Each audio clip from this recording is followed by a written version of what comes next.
Have you ever stood in front of two doors, both wide open, and realized the most terrifying part isn't walking through one?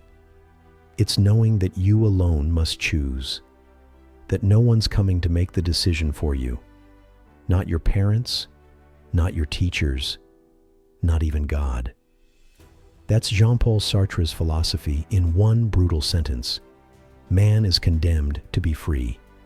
That word, condemned, feels heavy. Freedom is supposed to be beautiful, inspiring, exhilarating. But Sartre flips that idea on its head. He says that our freedom is a burden, a kind of curse we carry just by existing, because the moment we are born, we are no longer defined by anything outside ourselves. There is no grand script, no fate, no divine author handing us a character to play. We must become who we are. And that responsibility? It's terrifying. Let's break this down. Sartre believed that existence comes before essence, meaning we aren't born with a built-in identity or purpose. We exist first. Then, through our choices and actions, we create what we are. You're not a leader because you were born confident. You're confident because you made the choice to lead. You're not a good person by default. You're good because you act in ways that make it true, again and again. So in Sartre's world, your choices define you, not your intentions, not your background, not your potential, only your actions. If you lie to protect someone, you're a liar. If you cheat to survive, you're a cheater. The excuse doesn't change the action. There's no hiding behind, "I had no choice." Even doing nothing is a choice. And that's why we often feel this strange tension, like we're constantly standing at the edge of something.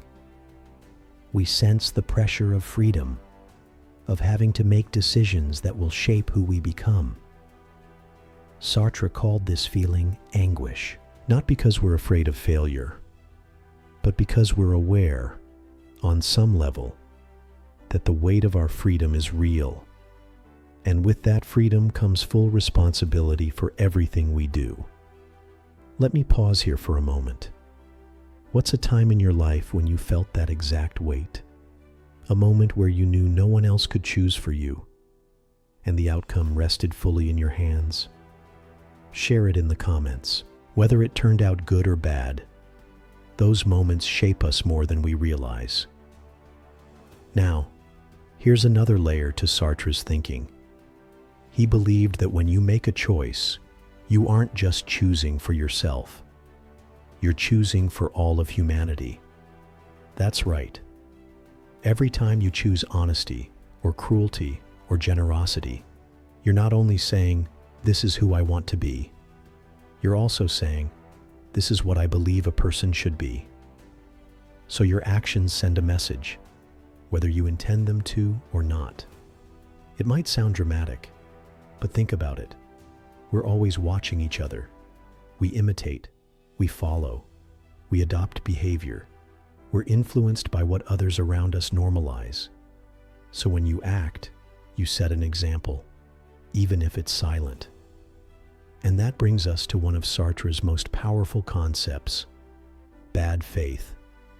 Bad faith is what happens when we lie to ourselves, when we pretend we're just victims of our circumstances, when we say, "I can't do anything about this," or "It's not really my fault," or "That's just the way life is." In bad faith, we avoid freedom by denying it. We hide behind roles. We become passengers in our own lives. And it feels safe. But Sartre would say that safety is an illusion. You're still choosing. You're just pretending you're not.